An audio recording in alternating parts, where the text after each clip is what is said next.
दिन चारे चंदनी रे भाई पीरा पोखाए तेंदु सारे हो।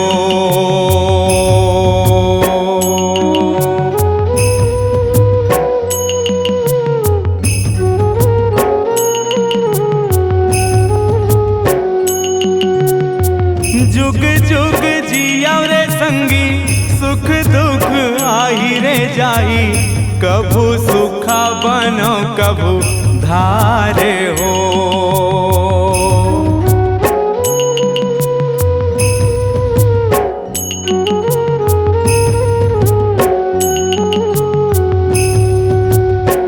माया के होते दिन चारे चंदनी रे भाई पीरा पोखाए तेंदु सारे हो। जुग जुग जिया रे संगी सुख दुख आही रे जाही कभू सुखा बनो कभू धारे हो।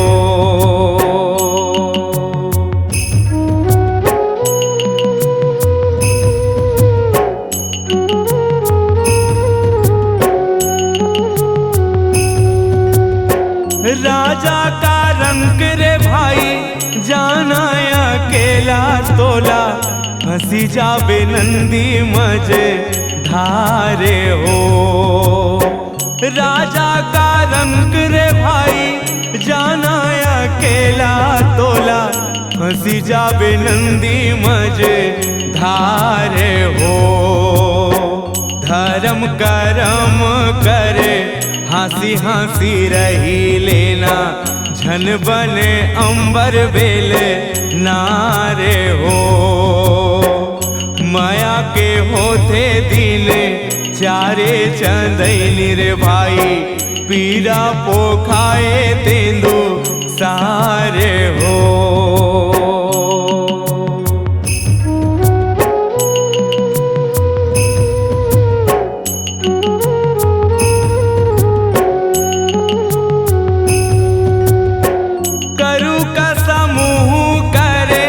अकड़े अकड़ाए रे चोला बनी जाते मीठ खुशी यार हो।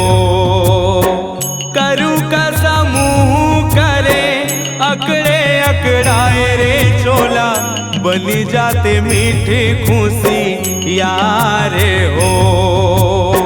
धर्मी हाँ नांदे रे भाई कांदे अधर्मी जी सतलोक जावे हूसी यार हो।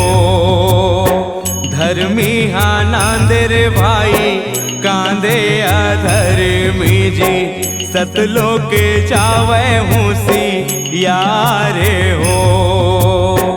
सतलोक जावे हूसी यार हो। सतलोक जावे हूसी यार हो। सतलोक जावे हूसी यार हो। सतलोक जावे हूसी यार